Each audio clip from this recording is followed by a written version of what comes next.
የሰውየውን ጉዳይ የምትማሪበትን ኡስታዝ የሱ ጉዳይ አይደለም። ብቻ እሱ ባስቀመጠ ሸርጥም ቢሆን እሱ ባስቀመጠልህ አካሄድም ቢሆን መማር ነው ያለብን ማለት ነው። ስለዚህ ዕልም መማር ላይ መበረታታት አለብን ማለት ነው። ነቢዩ ዓለይሂ ሰላቱ ወሰላም አንድ ሐዲስ ይነግሩናል። መሰሉል ጀሊሲ ሱሪ ወልጀሊሲ ሷሊህ ከናፊኺ ልኪር ከሐሚል ምስክ ወናፊኺ ልኪር አሉ ነቢዩ ዓለይሂ ሰላቱ ወሰላም። የጥሩ ጓደኛ ምሳሌና የመጥፎ ጓደኛ ምሳሌን አስቀመጡ። ከናፊኺ ልኪር አንዱ ወንፊት እንደሚነፋ ሰው ነው አሉ። ሰውየው ወንፊት በሚነፋበት ጊዜ ወይ እሳቱ ያቃጥልሃል ወይም ደግሞ መጥፎ የሆነ ጠረን ትሰማለህ እሷ አጠገብ ስትቀመጥ። ወሃዋማ ሐሚል ምስክ ምስክን ይዞ የሚሄድ ሽታ ነገር ሽቶ ነገር ይዞ የሚንቀሳቀስ ሰውዬ ደግሞ አትሊስት ቢያንስ ከእሱ አጠገብ ስትሆን ጥሩ ጠረን ይሸትሃል ማለት ነው። ስለዚህ ከሱ የሆነ ነገር ትጠቀማለህ። ይሄንንና ጓደኛ ምስቲ እናመሳስለው። ጥሩ ጓደኛ ሲኖርህ አትሊስት አንደኛ ኸይር ነገር ይመራሃል፣ ከሱ ኸይር ነገር ትማራለህ፣ ይሄንን ታገኛለህ። አንድ ሁለተኛ ኸይሩን ነገር ባትማር ለራሱ ጥሩ ነገር ሲሰራ ታየዋለህ፣ ከዛ በኋላ ትማርበታለህ። ስለዚህ ጓደኛ መምረጥ ላይ በጣም መበርታት አለብን ማለት ነው።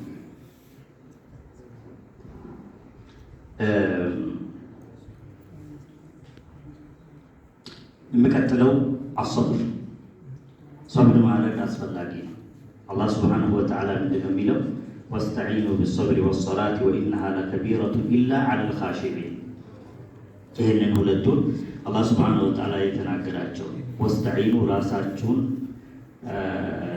ታገዙ ወይም እገዛ ፈልጉ፣ ቢሰብሪ ወሰላት በሰብርና በሰላት ይላል አላህ ሱብሓነሁ ወተዓላ። ወኢነሃ ለከቢረቱ ኢላ ዐለል ኻሺዒን። ይቺ ሰላት እኮ በጣም ከባድ ነች። ኢላ ዐለል ኻሺዒን እነዛ አላህ ሱብሓነሁ ወተዓላ የሚፈሩት ሰዎች ላይ ቢሆን እንጂ ይላል። ስለዚህ አንድ ሰው እቺ ዱንያ ላይ የምንኖርባት ጊዜ በጣም አጭር ነች። በጣም አጭር ከመሆኗ ትናንትና ለማየት እንደሞከርነው አላህ ሱብሓነሁ ወተዓላ እኛ ሸሃደተይንን ከያዝን በኋላ መጀመሪያ የያዘዘን ነገር ምን ነበር? ሶላት ነው።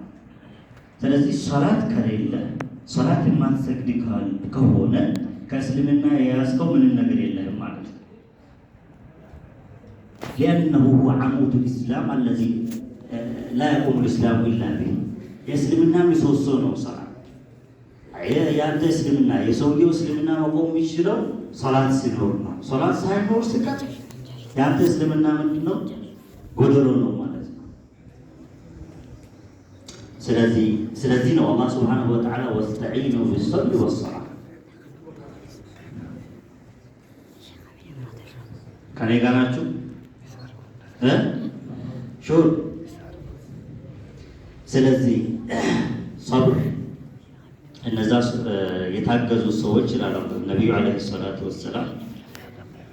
ምንዳቸው ምንድነው? ጀነት ነው አሉ ነቢዩ ዓለይሂ ሰላቱ ወሰላም። ይዘን አንድ ነገር ለመማር ስንመጣ የዱንያዊ ቢሆን አኺራዊ ቢሆን ባለንበት ነገር ላይ መጽናት አለብን ማለት ነው። ሶስተኛው አተዋዙ ሚዛን ማድረግ ወሁወ ስሩ ነጃህ፣ ነገራቶችን ማመዛዘን። አንድን ነገር ስትሰራ እያመዛዘንክ መስራት።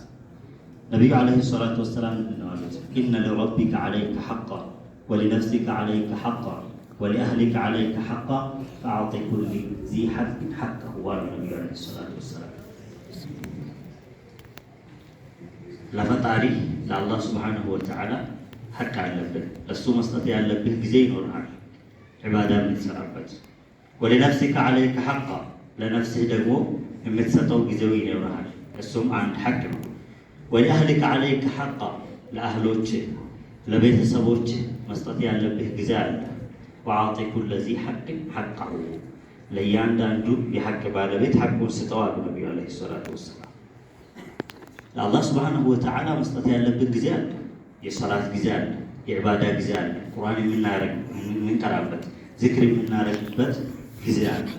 ለምሳሌ ያክል ብትወስዱ እቺ ግቢ ውስጥ የምንኖርባት ሰዓት ኒፍ ጊዜ ነች። ነቢዩ ዓለይሂ ሰላቱ ወሰላም እንዳሉት እግተኒም ኸምሰን ቀብለ ኸምስ ሸባበከ ቀብለ ሐረሚክ ሲሐተከ ቀብለ ሰቀሚክ ዲናከ ቀብለ ፈቅሪክ ፈራገከ ቀብለ ሹግሊክ ወሐያተከ ቀብለ መውቲክ እንዳሉት ነቢዩ ዓለይሂ ሰላቱ ወሰላም። አሁን ያለንባት ጊዜ ከህይወታችን ክፍል ፈራግ ያለበት ኒፍ ጊዜ ጥሩ ጊዜ የሆነች ሰዓት ነች። ስለዚህ ይችን ሰዓት በዒባዳ መጠቀም አለበት። ለምሳሌ ጠዋት ብትነሳ አንድ ጁዝ ቁርአን ብትቀራ ዒባዳ ብታደርግ፣ እንዲሁም 5 ወቅት ሶላት ከጠበቅ፣ እንዲሁም ጀምዓ ላይ የሚደረጉ ቅራቶች አሉ። እነዚህ ቅራቶች በጣም የሚጠቅሙ ቅራቶች ናቸው። ተፍሲር ይቀራል፣ እዚህ ኡስታዝ ኑሩ ያቀራሉ። ሌሎችም ክታቦች አሉ። ስትመጡ ለምሳሌ ያክል ተፍሲር እየተቀራ ነው። ስንት ዓመቱ ኖታል? እስካሁን ختم ላይ አልደረሰም። ግን ስትመጡ አንዲትን አያ ብትሆን አንድ ፔጅ ብትሆን ከቁርአን የሆነ ነገር ለማወቅ መጓጓት አለባችሁ። የአላህ ሱብሓነሁ ወተዓላ ቃል እስከሆነ ድረስ ኢዕለም አነ አላህ የሑሉ በይነ አልመርኢ ወቀልቢሂ ወአነሁ ኢለይሂ ቱሕሸሩን።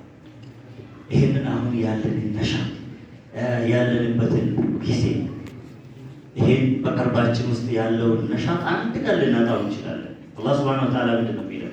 ኢዕለሙ አነ አላህ የሑሉ በይነ አልመርኢ ወቀልቢሂ ወአነሁ ኢለይሂ ቱሕሸሩን። አላህ ሱብሓነሁ ወተዓላ በሰውየውና በቀልቡ መካከል ይጋርዳል ይላል። አላህ ሱብሓነሁ ወተዓላ በሚጋርድበት ጊዜ ጥሩ ነገር ጥሩ ሆኖ አይታይም፣ መጥፎ ነገር መጥፎ ሆኖ አይታይም። ቀልብህ ያዝጋል፣ ከኸይር ይዘነበላል። በዛ ጊዜ የከሳርክ ትሆናለህ ማለት ነው፣ የከሰርክ ትሆናለህ። ስለዚህ ባገኝ ነው አጋጣሚ